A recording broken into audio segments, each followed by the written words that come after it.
Mes chers compatriotes, peuple congolais civilisé, au Congo-Brazzaville, l'année 2015 a été l'année de toutes les occasions démocratiques manquées à cause du jusqu'au-boutisme de certains de nos concitoyens animés par une mauvaise foi sans équivalence.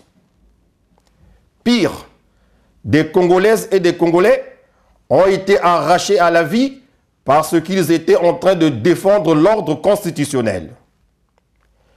Population du Nord, du Sud, de l'Est et de l'Ouest, comment admettre qu'un soldat des forces armées congolaises puisse tirer à balles réelles sur un jeune, sur une mère, sur un père de famille qui manifeste pacifiquement main nue? Mesdames, Messieurs, nos morts pour la démocratie méritent respect et honneur.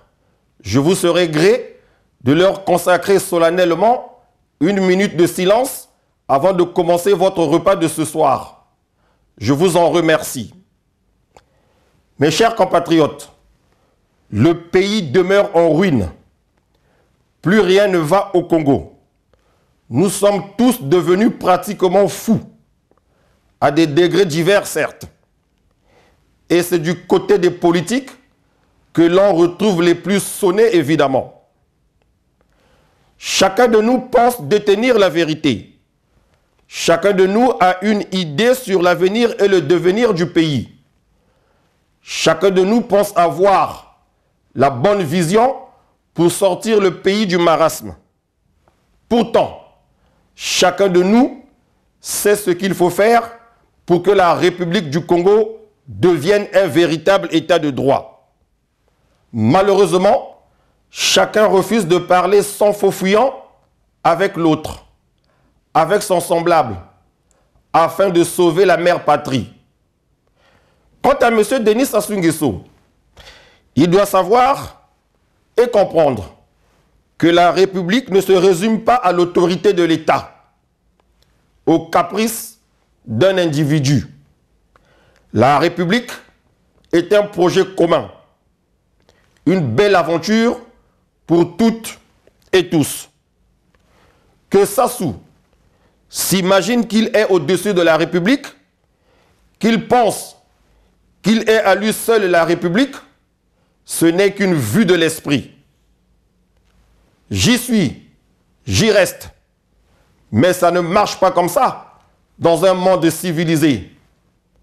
Le Congo-Brazzaville n'est pas une jungle, à ce que je sache. Par ailleurs, cette maxime martiale qui consiste à dire « le pouvoir est au bout du fusil », j'ai pris le pouvoir par les armes, vous devrez le récupérer par les armes? Non, ça ne marche pas comme ça. C'est un raisonnement de barbare. La terre de nos ancêtres n'a pas besoin de ce genre d'assertion. Madame, Monsieur, mes chers compatriotes, dans le souci de sortir la République de la crise sociopolitique dans laquelle elle est empêtrée, nous avons proposé avec générosité à M. Denis Sassou Nguesso de remettre sa démission au Conseil écuménique afin que celui-ci organise une table ronde avec les démocrates congolais sur les conditions d'instauration d'une période de transition avec la mise en place d'un gouvernement d'union nationale. Ce gouvernement, une fois installé, aura pour principale mission la gestion des affaires courantes de l'État et la bonne gouvernance électorale afin que le peuple congolais puisse choisir librement et de façon transparente le prochain président de la République au plus tard le dimanche 31 juillet 2016. En cas de deuxième tour de scrutin, bien évidemment. Vous l'aurez compris, le premier tour de l'élection présidentielle ayant eu lieu, dans ce cas, le 24 juillet 2016. Au Congo, les élections se déroulent en 2 tours. Pour être complet, nous proposons que pendant cette période, le pays soit régi par les lois, règlements et dispositions qui ont permis au gouvernement de transition de 1991-1992, piloté par l'icône nationale André Milongo et qui ont permis que notre pays fasse son entrée dans la sphère démocratique. Hélas, aux dernières nouvelles, nous apprenons avec pitié que Sassou Nguesso, fort du soutien des hommes en armes, semble opter pour une autre voie qui serait, à y voir de près, plus favorable à sa seule personne. Il ne changera plus jamais. Pris au piège du principe sacré de l'alternance démocratique, une disposition constitutionnelle hostile aux antidémocraties, le vainqueur de la guerre du 5 juin 1997 a décidé par un passage en force le changement de la Constitution du 20 janvier 2002 pour faire sauter le verrou de la continuité séquentielle au pouvoir. Ceci aux grandes dames de tous. Chers compatriotes, un philosophe affirmait, je cite, « Si on peut faire les mathématiques sans connaître le mathématicien, si on peut faire la géographie sans connaître le géographe, on ne peut pas faire la philosophie sans connaître le philosophe. » Fin de citation. Ainsi, il nous plaît de dire qu'on ne peut pas vivre la démocratie sans démocrate. Et dans un régime démocratique, le premier démocrate, c'est le premier magistrat, c'est-à-dire le président de la République.